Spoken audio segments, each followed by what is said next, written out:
मैं भी जैसे मैम ने कलकत्ता वाली घटना को लेते हुए अपने जो रचना सुनाई, मुझे मतलब मैं सोचता हूँ कि शहीद हमारे जो हो गए वो क्या सोचते होंगे अभी आजकल का माहौल देख के देश का। तो शहीद शिरोमणि मेरी कविता का शीर्षक है।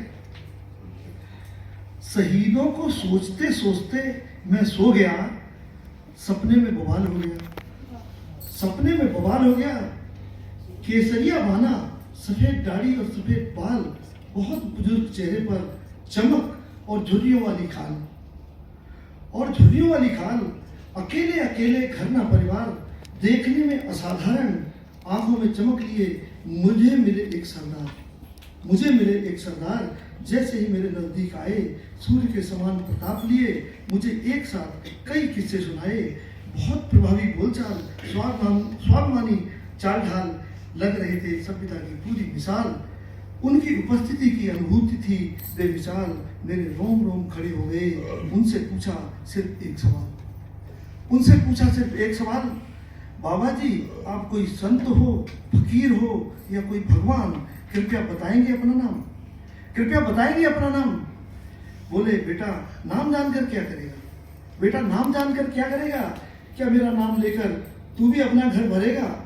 मैंने कहा बाबा जी आपके दर्शन मात्र से मुझे अलौकिक अनुभूति प्राप्त हुई है। मुझे कुछ नहीं चाहिए, केवल आप हमारे देश को बुरी नजर से बचाइए, केवल आप हमारे देश को बुरी नजर से बचाइए।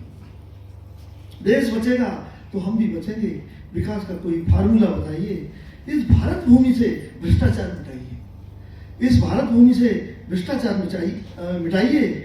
बाबा जी बहुत हंसे और बोले ऐसी ही बातें करके 1947 में कुछ लोग आए थे, ऐसी ही बातें करके 1947 में कुछ लोग आए थे, केवल परिवारवादी एजेंडे ही चलाए थे। वो अगर चाहते तो देश को बहुत ऊंचा उठाते। मैंने कहा काश आप कुछ कर पाते, मैंने कहा काश आप कुछ कर पाते। उनकी बूढ़ी आंखें डबडबा गईं। बोले हम तीनों को तो कुछ दलालों ने 23 मार्च 1931 को ही टंगवा दिया। ठाकुर रोशन सिंह, अशफाकुल्ला खां और बिस्मिल को 17 दिसंबर 1927 को टंगवा दिया। हम ज्यादा कुछ नहीं कर पाए। अब देशभक्तों को जगाने जाता हूँ। बेटा तुम फौजियों से भी उम्मीद लगाता हूँ। आजाद राजगुरु सुखदेव भी मेरे साथ ही रहते हैं। आज भी इंकलाब जिंदाबाद कहते हैं, आज भी इंकलाब जिंदाबाद कहते हैं। उनकी बातें सुनकर मैं नतमस्तक हो गया। मैंने कहा बाबा जी आप शहीद शिरोमणि सरदार भगत सिंह जी लगते हैं। मैंने अब जान पाया कि ये कन्फर्म हुआ कि ये, मैंने कहा बाबा जी आप शहीद शिरोमणि सरदार भगत सिंह जी लगते हैं और कुछ लोग आपका नाम लेकर दो प्रदेशों में सत्ता सुख चखते हैं।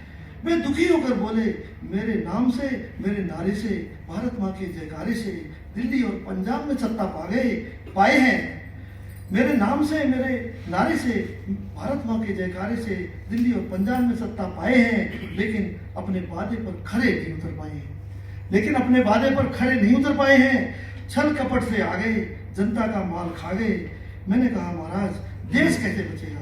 बोले बेटा देश भी बचेगा और आगे भी बढ़ेगा।